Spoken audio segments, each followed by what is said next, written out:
Welcome to 99 TV నేను లక్ష్మి. ఇక బులెటిన్లో డీటెయిల్స్ చూద్దాం. కాకినాడలో డ్రైవర్ సుబ్రహ్మణ్యం కుటుంబ సభ్యులతో కలిసి ఏబీ వెంకటేశ్వరరావు ఎస్పీని కలిశారు. డ్రైవర్ సుబ్రహ్మణ్యం హత్య కేసును పునర్విచారణ చేయాలని ఎస్పీని వెంకటేశ్వరరావు కోరారు. గత ప్రభుత్వ హయాంలో బాధింపబడినటువంటి వారి పక్షాన నిలబడి న్యాయం చేయండి అని ప్రభుత్వ పెద్దలని కలుస్తారని, స్పందించకపోతే ఆందోళన చేస్తారని, వీధి సుబ్రహ్మణ్యం హత్య అత్యంత దారుణంగా జరిగిందని, అనంతబాబుని కాపాడడానికి గత ప్రభుత్వం ఎన్నో అడ్డదారులు తొక్కింది అంటూ దర్యాప్తు తూతూ మంత్రంగా చేశారంటూ హంతకుడు బయటకు రావాలన్న ఉద్దేశంతోనే ఛార్జ్ షీట్ వేసినట్లుగా ఉందని ఏబీ వెంకటేశ్వరరావు అన్నారు.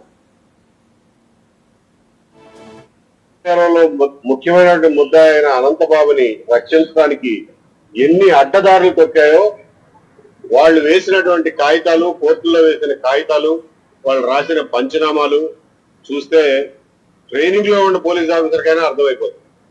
ఎఫ్ఐఆర్ కట్టే దగ్గర నుంచి క్లియర్ గా అన్ని దెబ్బలతో మనిషి శవమై పడుంటే దాన్ని అనుమానాస్పద మరణం 174 సిఆర్పిసి కింద కేసు రిజిస్టర్ చేశారు.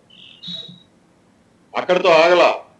ఆ కేసుని పోస్ట్ మార్టం చేయించడానికి, ఎఫ్ఐఆర్ వేయడానికి, హత్యానేరం కింద కేసు నమోదు చేయడానికి కొన్ని వేల మంది 2 రోజుల పాటు ఆందోళనలు చేయాల్సి వచ్చిన పరిస్థితి ఆ రోజు మనం చూసాం.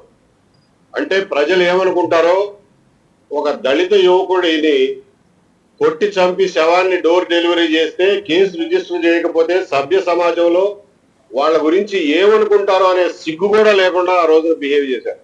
ఈ హత్యా నేరంలో ముఖ్యమైన ముద్ద అయిన అనంతబాబుని రక్షించడానికి